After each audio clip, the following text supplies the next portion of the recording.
Olá, amigos. Eu espero que vocês estejam bem. Nós estamos trabalhando as orientações do irmão José e hoje nós vamos trabalhar na psicografia do Carlos Bacelli o livro O Céu Te Escuta. Nós vamos trabalhar o capítulo Candidatos Potenciais, capítulo 27 deste livro, Candidatos Potenciais. Pelo título, a gente já começa no movimento de autoavaliação. Candidato em potencial, aí vem a perguntinha, para quê? Entendamos como que o irmão José está trazendo para a gente.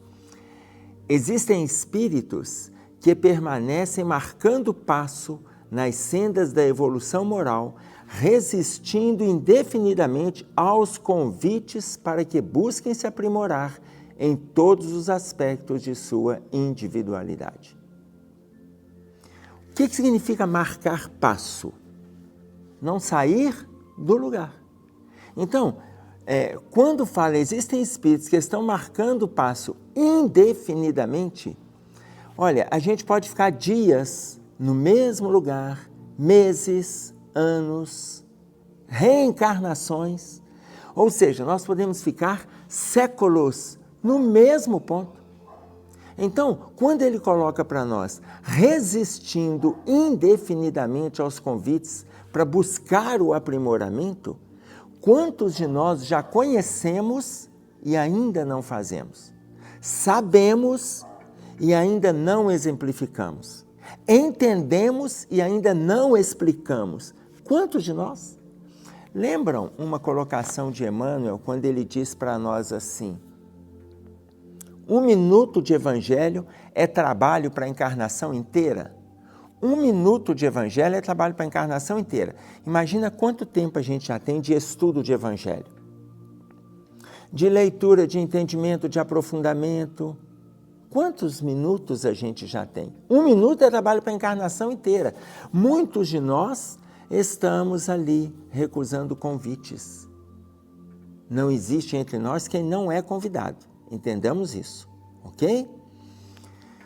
E aí ele traz assim, desenvolvendo a inteligência, tais espíritos se abstraem completamente da necessidade de exercitarem virtudes, que eles requisitem cederem no campo do egoísmo e da vaidade, do personalismo e da ambição, aceitando vivenciar obscuras experiências no corpo físico. Olha, desenvolvendo a inteligência, a gente se abstrai completamente de exercitarmos virtudes. Se a gente se abstrai de exercitarmos virtudes, a gente começa a atender demandas viciosas. Se a gente atende as demandas que são viciosas, o que nós estamos atendendo? Veja. Mateus, capítulo 6, versículo 21. Onde estiver o teu tesouro, aí estará o teu coração. Quando ele coloca para nós, onde estiver o teu tesouro, aí estará o teu coração, muitos de nós entendemos, muitos de nós estudamos, muitos de nós lemos, a gente sabe citar livros, muitos de nós estamos envolvidos. Entretanto, o nosso coração ainda não está ali. O nosso tesouro continua envolvido com as viciações. Por isso é que ele coloca que a gente, olha bem, desenvolvendo a inteligência, então a gente é digno de intelectualizar uma série de coisas. Por aquilo que a gente conhece, desenvolvendo a inteligência, tais espíritos se abstraem completamente da necessidade de exercitar virtudes que a gente está aprendendo, que a gente está lutando, que a gente está, inclusive, intelectualmente assimilando. Não assimilamos ainda emocionalmente, porque quando assimilarmos aqui e aqui, vem o terceiro passo. O primeiro passo é a assimilação intelectual. O segundo passo é a assimilação emocional daquilo que o intelectualizado e o que o intelecto entendeu. O terceiro passo é a ação. Como que eu vou partir para a ação se eu ainda não amadureci dentro de mim? Mas por que é importante amadurecer no estado interno? Para que façamos movimentos de objetivo. Onde vai ficar agora o meu tesouro? Porque se onde estiver o meu tesouro, aí estará o meu coração. O que ele coloca para nós? Que a gente muitas vezes cede no campo do egoísmo, da vaidade, do personalismo, da ambição. É porque o nosso tesouro ainda está nas viciações. Está claro isso? E aí ele continua. Entendamos que ele está falando de candidatos potenciais. A gente está colocando a gente, mas no final a gente precisa avaliar. Eu sou deste que ele coloca ou eu estou fazendo um movimento diferente? E, por ser assim, fogem de admitirem a crença na reencarnação. Muitos vão se acomodando de tal maneira que ainda diz assim, mas não deve ser tudo isso, não. Veja bem, gente, não deve ser tudo isso. A gente vai arranjando motivos de escapatória para justificar as nossas viciações. Então ele coloca, e por ser assim, fogem de admitirem a crença na reencarnação que para eles funciona de maneira mecânica, sem que renasçam com a disposição íntima de trilharem caminhos diferentes dos que vêm trilhando até agora. Muitas vezes acontece da criatura não fazer nenhum movimento, porque eles acham que naturalmente as coisas irão acontecer. Não, ele não precisa de se preocupar em mudar, não. Não precisa se preocupar, não. É claro que muita coisa vai acontecer naturalmente, claro.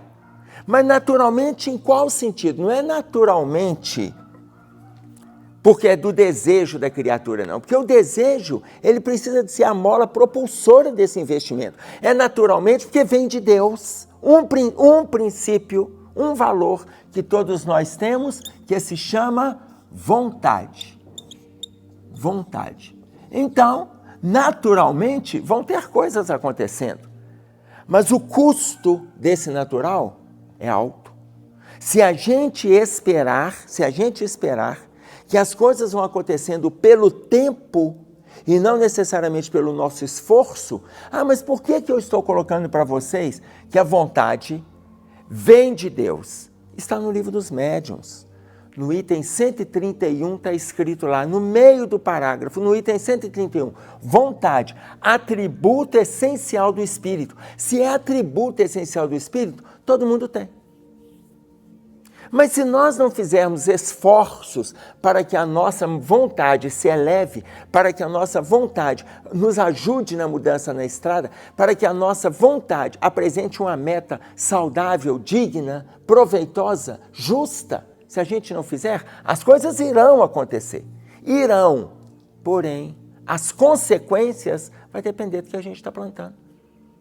Então, se a pessoa alimenta o desânimo, a preguiça, a apatia, a ociosidade, a fofoca, a maledicência, se ela alimenta, ela vai ter que mudar? Vai. Por quê? Porque além da vontade do estado íntimo, existe algo que se chama dor. São as consequências. Consequências do quê? É porque Deus vai fazer a pessoa ser punida? Não, gente. Tem nada a ver com Deus. Deus criou as leis. E para Ele está ótimo. E a gente sofre ou não de conformidade com as leis. Quem quiser passar pelas consequências das leis, que elas são necessárias, e para o nosso estado evolutivo elas são implacáveis, Deus não passa a mão na cabeça de ninguém, não. Ele alivia, mas Ele não tira da gente a dor. Ele alivia a dor. Ele coloca pessoas, coloca livros, coloca trabalho, coloca condição social, condição material. Ele vai aliviando. Para quê? Para a gente usar a vontade para mudar o nosso tesouro.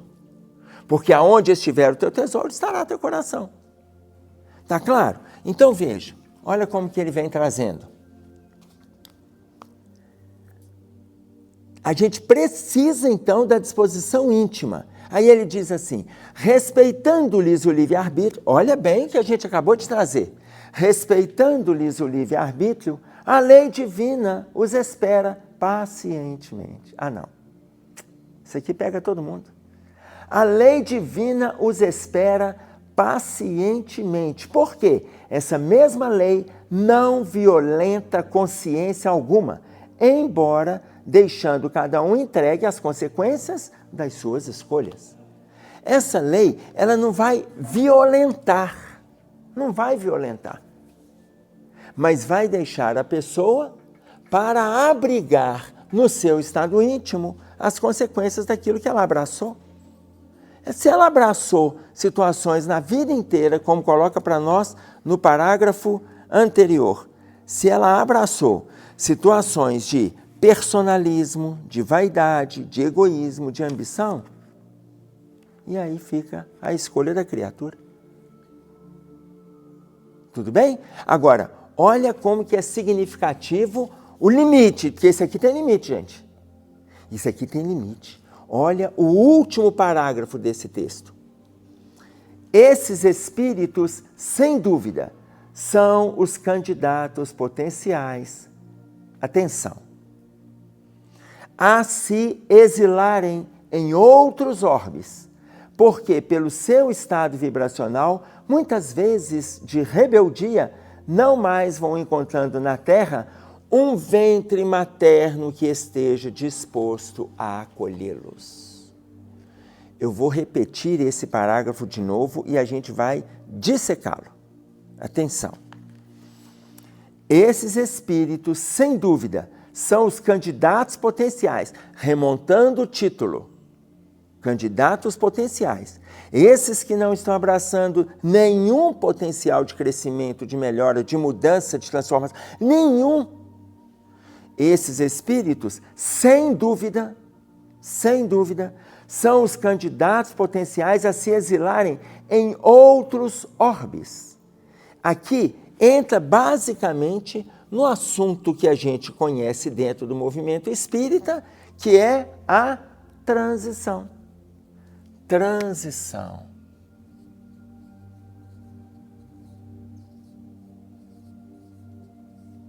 Ou seja, entendemos dentro do movimento espírita que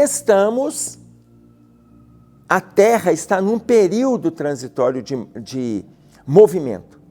Nós estamos saindo de um período de provas e expiações, onde a gente tem teste e sofrimento, teste e dor, teste e envolvimento. A gente tem.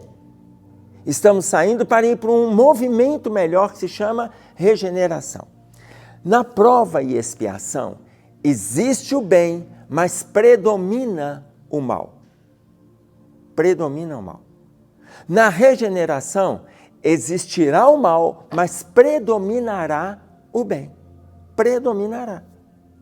Ora, se nós estamos colocando no movimento de transição da Terra, que está no período de provas e expiações, a gente nasceu escutando falar que estamos em transição. Entramos no movimento espírita falando que estamos em transição. Muitos de nós vai desencarnar e nós ainda estamos em transição. Quanto tempo demora, então, uma transição? Uma transição demora aproximadamente 200 anos. 200 anos, aproximadamente. Ela começou por volta do ano 1857, com a chegada da doutrina espírita no plano físico. Quem coloca isso para nós é Emmanuel, no livro Plantão de Respostas. O Chico pergunta para o Emmanuel assim: quando é que nós deveremos entrar efetivamente no mundo de regeneração? E o Emmanuel coloca por volta do ano 2057. Por volta do ano 2057, pode ser em 2043, 48, 55, 67, pode ser, é por volta. Se a transição tem aproximadamente 200 anos, ela começou por volta de 1857. Ah, mas não quer dizer que 1º de janeiro de 2057 a gente já vai abrir mundo de regeneração e a Terra já está predominando bem. Não é assim, gente. A mudança está acontecendo. As pessoas já estão se retirando. Aqueles que não estão fazendo mudança no seu estado íntimo, quando sair do planeta, já não volta mais. E aí o que o irmão José coloca para nós? Espíritos esses, sem dúvida, são candidatos potenciais a se exilarem em outros orbes. Já serão deslocados. Entendendo uma colocação do Dr. Bezerra no livro Herdeiros do Novo Mundo, quando ele coloca para nós assim, uma frase, se você não lembrar do livro, não lê o livro, não, guarde esta frase. Mude de sintonia para não ser preciso mudar de mundo. Mude de sintonia, por quê? Nós estamos no período de transição e vamos nos envolver com o bem. Ah, mas a Terra está cheia de conflitos, corrupções, agressões, guerras, desonestidades, deslealdades, pedofilia, sexolatria. Está. Eu não estou negando nada disso. Mas como que nós estamos com as coisas que estão no planeta? A questão não são as coisas que estão no planeta, mas o que eu faço a partir do momento que eu vivo nesse planeta? Eu vivo aqui. Se está acontecendo tudo isso, o que eu tenho para oferecer? Por quê? Porque eu preciso mudar de sintonia. Mude de sintonia para não ser preciso mudar de mundo. Porque se eu entrar na sintonia dos flagelos que estão acontecendo no planeta, das calamidades, das atrocidades, olha, eu não estou mudando meu padrão vibratório. Se eu não estou mudando meu padrão vibratório, no auge da transição, que é o que está acontecendo agora, no auge, a gente não mudou a nossa sintonia. A gente pode ser um candidato potencial para sairmos da Terra.